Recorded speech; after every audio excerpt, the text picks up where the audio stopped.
What's up, everybody? Thank you for listening to the Flipside Podcast, Flipside for your ears. This is the quick hits edition where we go over one or two topics that'll get you through your commute, brushing your teeth, taking a shower, whatever you're doing. We appreciate any feedback, reviewing, subscribe, download, like, whatever your platform, however you get your podcast. Please hit the like, hit subscribe, and let's keep this thing rolling. Let's go. We talking about practice. Not a game.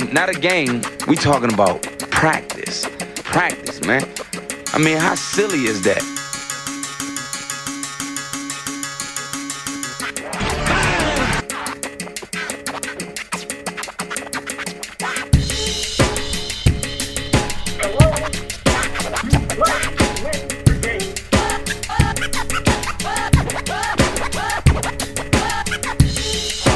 Just a bit outside.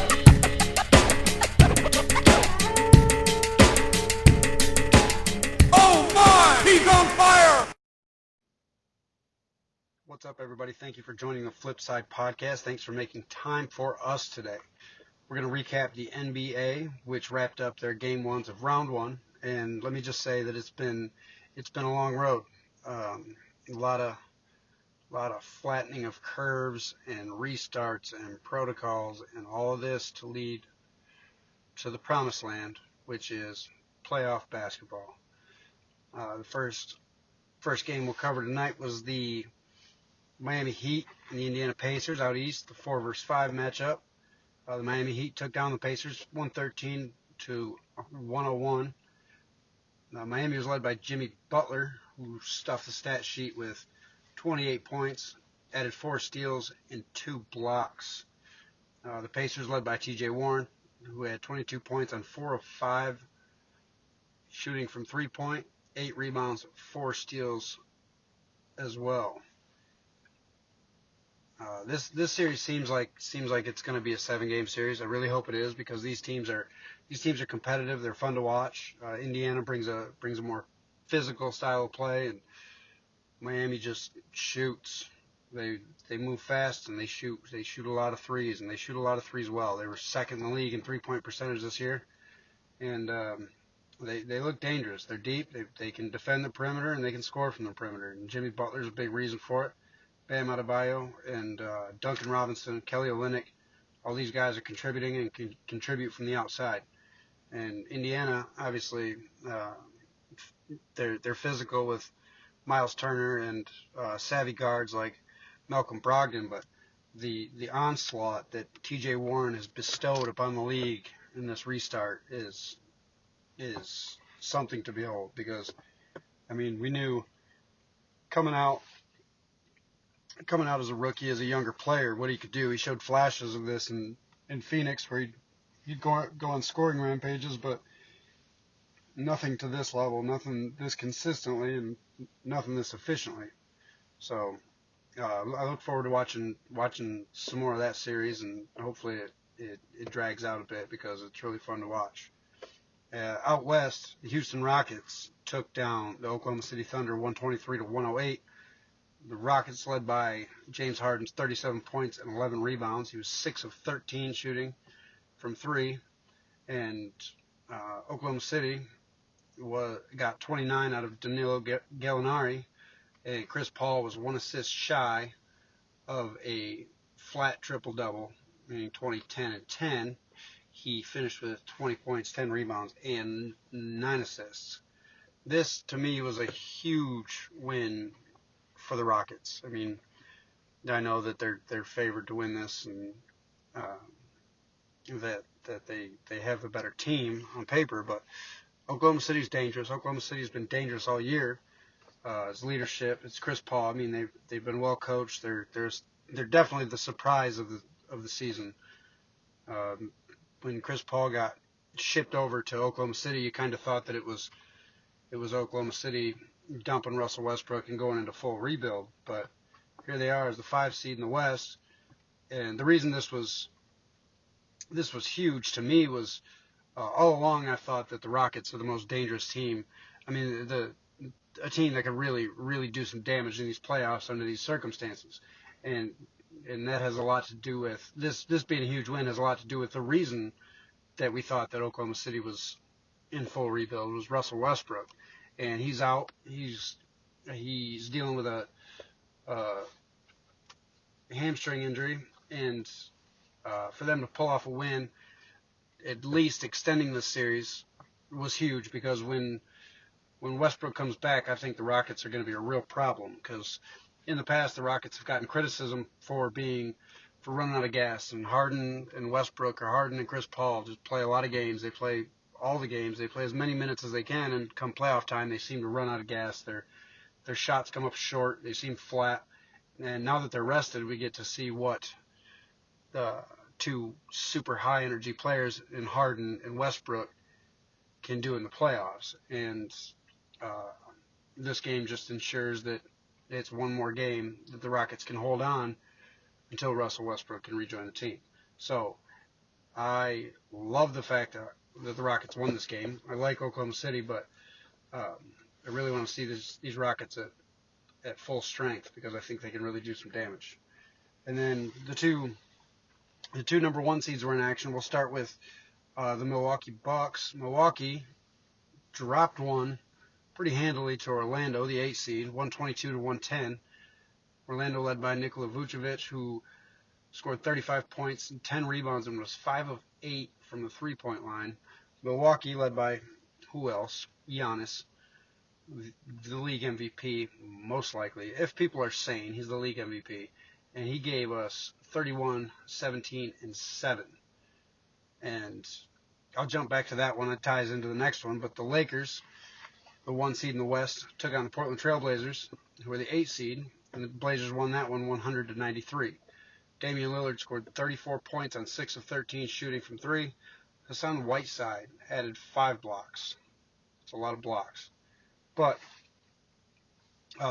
for the Lakers, LeBron James, 23 points, 17 rebounds, 16 assists. LeBron was the first player in NBA playoff history to have more than 20 points, 15 rebounds, and 15 assists in a game. Mind you, he did it with a gray beard in his 17th season. I mean, there's not a lot this guy can't do. He leads the NBA in assists. I mean, he's played every position. He's an all-timer. But he needs help. Giannis needs help. Probably more than LeBron does. But the Lakers were terrible outside LeBron James tonight. They defended well. They held Lillard and McCollum in check for the most part in the early parts of the game, especially the first half.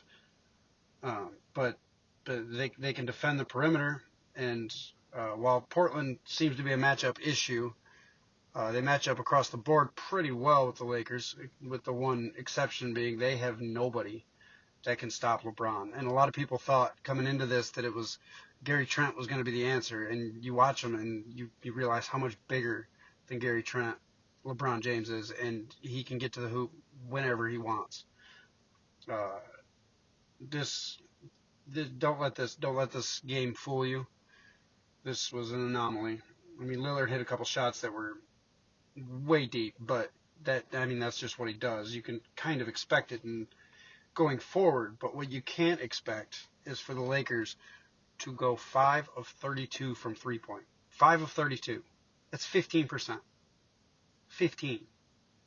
That is atrocious. They were 64% from the free throw line. So, and if you watch the game, it's not the Blazers forcing bad shots or contesting all the shots. They just couldn't knock down open looks. And you really expect from a team that shoots the ball pretty well from 3 to at least tick that up a notch and take up the free throw shooting a notch to where they were during the season, which was 76-ish. And that game's completely different. So outside LeBron, everybody was bad. AD had a good stat line, 28 points, 11 rebounds, 2 steals, 2 blocks. But he was 0 for 5 from the three-point line, 12 of 17 from free throw, and 8 of 24 from the field. 8 of 24. That's not the way to pay tribute to Kobe's numbers. It's not. I get the sentiment, AD, but not today, not now. You can expect going forward that this is gonna turn in the Lakers' favor because I mean unless they have historically bad shooting nights consistently, then the Blazers are just outmatched. They are not deep enough to play with the Lakers. The Lakers aren't that deep of a team, but you really got to be able to rotate defenders, and it doesn't seem like they can find one that can stop LeBron.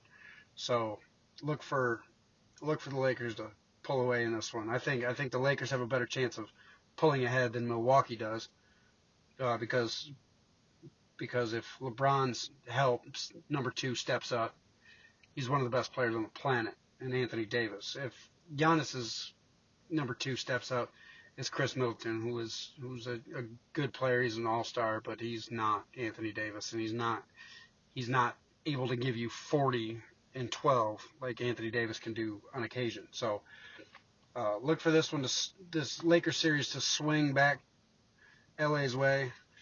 But Milwaukee, I'm a little worried about. Orlando's a good team. They're a good defensive team. Vucevic is good. Markelle Fultz is coming on. They can shoot. Aaron Gordon and Terrence Ross, and they got players out there. But NBA playoffs should be fun. Tonight we've got a full slate again. This all-day basketball I kind of love. But starting at 1:30 on NBA TV, the defending champion, Toronto Raptors, look to take a 2-0 lead on the Brooklyn Nets. And then at 4, there's the one game at 1:30 that's on NBA TV, and then the following 3 are on TNT. The 4 o'clock game is Denver. We're trying to take a 2-0 lead against Utah, coming off the thrilling overtime game on Monday where Jamal Murray scored 36 and Donovan Mitchell scored 57. Denver, Michael Porter Jr., that guy was a steal. I mean, he's the number 1 player coming out of high school. He's really starting to look like it. And Denver was dangerous last year, and once they get Gary Harris back to go with Porter, and they're all at full health, and Jokic just doing what he does, Denver's dangerous. Denver's a very, very scary team. Utah was without Mike Conley in Game 1. Not sure if he'll be available for Game 2 tonight. The third game is Philadelphia, who tries to even the series against Boston. And 2 months ago, I thought this series had upset alert written all over it, with Philadelphia being the 6th seed, Boston being the 3 seed. Boston's red hot, but with Ben Simmons going down to injury, it really, really hurts their chances because Boston's well coached. Jason Tatum's a monster, and Joel Embiid is now asked to be the alpha. And while he always talks and always thinks that he's the alpha, he hasn't proved it on a consistent basis. A lot of good players in Philly without Ben Simmons, Al Horford and Tobias Harris and players like that. But I think Boston, even though Gordon Hayward left last game with an ankle injury, it looks like he's going to be out for an extended amount of time.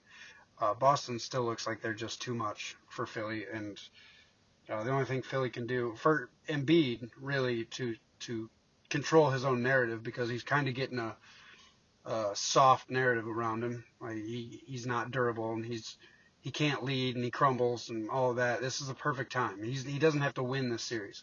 He just has to make it competitive. Make the Celtics worry a little bit, and we'll have respect. But Embiid's stock is dropping. He can't play a full season. He can barely play half a season, and the game's going away from the big man. Even though he can stretch the floor a bit, he's still centers. I mean, look at the Rockets.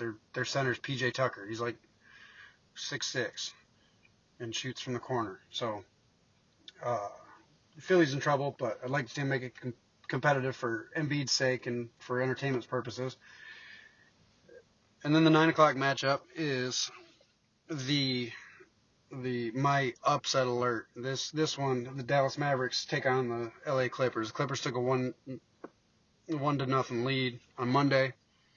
I mean, if Porzingis keeps his head on his shoulders, the Dallas wins that game. Doncic is unreal. KP's unreal. This whole team can shoot. Kleba can shoot. Finney can shoot. Hardaway, Trey Burke, all these guys, and obviously a Curry. Seth Curry, they're deadly from deep, and Doncic can pass, he can score, and Dallas is a really good team, and I think they're going to make a move in the offseason because they've got the cap space. I think they're going to go get a free agent, whether it's Brandon Ingram or Fred VanVleet, and I think they're going to be a problem going forward. Not a lot of news other than the games. Alvin Gentry got fired from the Pelicans, head coach of the New Orleans Pelicans, which was just a stunner to me. Like, the dude has a young team. He's always been a good coach, and he got fired after his team didn't make the playoffs coming out of the bubble restart, and he didn't really have Zion for most of the season. He was out with injury to start. Brandon Ingram was a little dinged up, but they got a lot of youth on that team. Lonzo Ball's still a young player. Like I said, Zion's been on a minutes restriction since they came to the bubble, and I really just think it was bad timing. It was a bad look for Pelicans management. They seem to be building something out there, and now they're going to change philosophies and do this, and I think they were headed for something good. And Alvin Gentry is one of the good guys, and I just think it was a mistake. But those guys get paid a lot of money to make those decisions, so I guess we'll see what happens.